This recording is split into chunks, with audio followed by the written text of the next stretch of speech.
ചന്ദ്രബാബു നായിഡുവിന്റെ തന്നെ പ്രതികരണം ഒന്ന് നേരിട്ട് പ്രേക്ഷകരിലേക്ക് എത്തിക്കാം. അതിനുശേഷം രാകേഷിലേക്ക്. You want news always. I am also experienced. I have seen so many political changes in this country. We are in NDA. I am going for NDA meeting. In course of time, anything will report to you. Thank you. ഇതാണ് ഉറച്ചു നിൽക്കും എന്നാണ് പറയുന്നത്. ഒപ്പം ചിരാഗ് പാസ്വാന്റെ പ്രതികരണം കൂടിയുണ്ട്. അതുകൂടി നമുക്ക് എന്തായാലും ചന്ദ്രബാബു നായിഡുവിനോട് ഒപ്പം ചേർത്ത് വെക്കാം. भाई किसी को कोई ऑफर नहीं मिल रहा है और एनडीए गठबंधन एकजुट है. इस बात को आप लोग लिख लीजिए. अब वो दिन दूर नहीं जब मेरे प्रधानमंत्री नरेंद्र मोदी जी के नेतृत्व में एनडीए का हर एक घटक दल मजबूती से हम लोग सरकार बनाएंगे.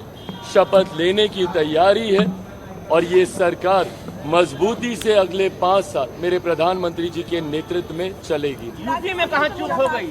भाई कहाँ चूक हुई ये जरूर मंथन करने का विषय है.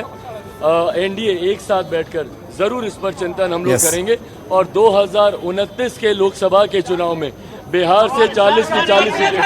യെസ്, എന്തായാലും രേണു, ഇതൊരു മധുവിധു സമയമാണ്. അതായത് തെരഞ്ഞെടുപ്പിലെ ആ വിജയത്തിന്റെ സ്വാഭാവികമായും ഈ സമയത്ത് ഒരു ചോദ്യത്തിന് ഇതിനപ്പുറത്തേക്ക് മറുപടി നമുക്ക് പ്രതീക്ഷിക്കേണ്ടതില്ല. പറയുന്നത് ഒരു മെമ്പർ ആയിരുന്ന സമയത്ത് പോലും എന്നിൽ വിശ്വാസം അർപ്പിച്ച, എന്റെ പാർട്ടിയിൽ വിശ്വാസം അർപ്പിച്ച നേതാവാണ് മോദി എന്നാണ്. അതനുസരിച്ച് സീറ്റ് ഷെയർ കൊടുക്കുകയും ചെയ്തു. അത് മറ്റു ചില പ്രശ്നങ്ങൾ ഉണ്ടാക്കിയിട്ടും മോദി 5 സീറ്റ് നൽകിയ ആ ഒരു കാര്യം ഓർമ്മിപ്പിക്കാൻ. ചന്ദ്രബാബു നായിഡു അങ്ങനെയല്ല, പിണങ്ങിപ്പോയ ആളാണ്. അല്ല, ഇപ്പോ കെ പി ഏറ്റവും കൂടുതലായി പ്രചരിക്കുന്ന ചന്ദ്രബാബു നായിഡുവിന്റെ 2019 ഒരു പോസ്റ്റ്, അതിൽ പറയുന്നത് Modi has systematically destroyed prestigious institutions of India in BJP government rule. Institutional autonomy and democracy have been under attack from CBI to RBI. even a constitutional authority like the election commission was not spared. ഈ post ധ്രുവ്രാട്ടി ഉൾപ്പെടെയുള്ളവർ share ചെയ്തുകൊണ്ടിരിക്കുകയാണ്. Social media വ്യാപകമായി പ്രചരിക്കുന്നു. Party പറഞ്ഞത് അതിന്റെ ഏറ്റവും രൂക്ഷമായ ഭാഷയിലുള്ള വിമർശനം. പക്ഷേ ഇത് രാഷ്ട്രീയമാണ് എന്ന് തന്നെയാണ് നമുക്ക് എടുത്തു പറയേണ്ടത്. ഇതിൽ നമ്മൾ ഇത്രയും നേരം ചർച്ച ചെയ്യുന്നത് ഈ സർക്കാർ രൂപീകരണവുമായി ബന്ധപ്പെട്ട വിഷയം തന്നെയാണ്. ഇന്ത്യ മുന്നണിയുടെ സാധ്യതയുമാണ്. പക്ഷെ അതിൻ്റെ ഒരു മറുഭാഗം കൂടി ഒന്ന് പരിശോധിച്ച് പോകേണ്ടത്, ഈ BJP നമുക്കങ്ങനെ നിസ്സാരമായി കാണാൻ സാധിക്കുമോ? ഇന്ത്യ മുന്നണിയുടെ ഒരു സാഹചര്യവും അവർ ഈ പറഞ്ഞത് തന്നെയാണ്. അതായത് എല്ലാ സംവിധാനങ്ങളും ഉപയോഗിച്ചുകൊണ്ട് ചെറു പാർട്ടികളെ ഇല്ലാതാക്കുന്ന, ശിഥിലമാക്കുന്ന ഒരു സ്വഭാവമുണ്ട് എന്ന് പറയുമ്പോൾ പോലും അത്തരം എത്രയോ പാർട്ടികൾ തങ്ങളിലേക്ക് അടുപ്പിക്കുന്ന ഒരു സ്വഭാവവുമുണ്ട്. മറുഭാഗത്തും ഇന്ത്യ മുന്നണി ഇപ്പോഴും അത്രമേൽ ശക്തമായി എന്ന് തന്നെ നമുക്ക് വിലയിരുത്താൻ പറ്റുന്ന ഒരു സാഹചര്യം കൂടിയുണ്ടോ? രാകേഷ്, ഒപ്പം തന്നെ സ്വന്തമായി ഏറ്റവും വലിയ കക്ഷിയാകുമ്പോഴും അല്ലാത്തപ്പോഴും ഒക്കെ സർക്കാർ രൂപീകരിച്ച് കണ്ടിട്ടുള്ള പാർട്ടി കൂടിയാണ് BJP. അങ്ങനെ ഒരു സാഹചര്യം കൂടി നമുക്ക് മുന്നിലുണ്ട്.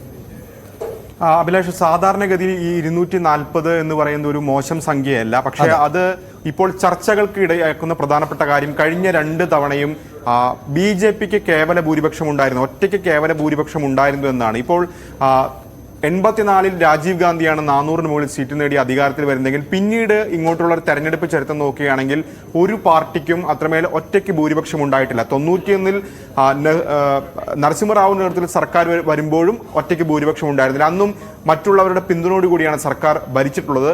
വാജ്പേയിയും സമാനമായ രീതിയിൽ BJP സർക്കാർ എന്ന രീതിയിലല്ല, NDA സർക്കാർ എന്ന രീതിയിലാണ് ഭരിച്ചിരിക്കുന്നത്. ഇപ്പോൾ NDA എന്ന നിലയിൽ ഇപ്പോഴും ഭൂരിപക്ഷമുണ്ട്. മോദിക്ക് 290 എന്ന നമ്പറിലേക്ക് എത്തുന്നു. കേവല ഭൂരിപക്ഷത്തിന് 18 സീറ്റുകളുടെ വർധനമുണ്ട്.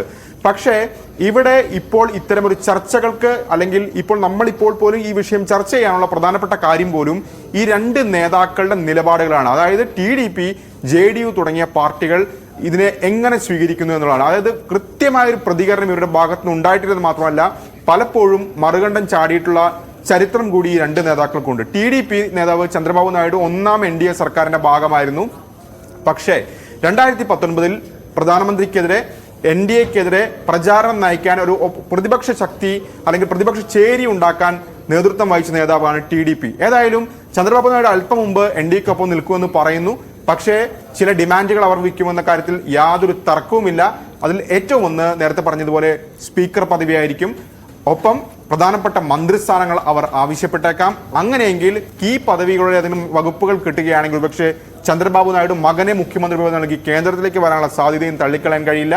നിതീഷ് കുമാറിന്റെ കാര്യത്തിലും നിലവിൽ കോമൺ മിനിമം പ്രോഗ്രാം ഉൾപ്പെടെയുള്ള ആവശ്യങ്ങൾ BJPക്ക് മുന്നിൽ വെക്കുമ്പോൾ അത് ചില പ്രതിസന്ധി ഉണ്ടാക്കും. പക്ഷേ സർക്കാർ ഉണ്ടാക്കണമെങ്കിൽ അതിന് വഴങ്ങാൻ നിലവിലെ സാഹചര്യത്തിൽ BJP അല്ലെങ്കിൽ അതിന് വഴങ്ങേണ്ടി വരുമെന്ന കാര്യത്തിലൊക്കെയാണ് കാര്യങ്ങൾ പോകുന്നത്. ഏതായാലും നിർണായകമായ യോഗങ്ങൾ ഉച്ചയ്ക്ക് ശേഷമാണ് നടക്കാൻ പോകുന്നത്. തീർച്ചയായും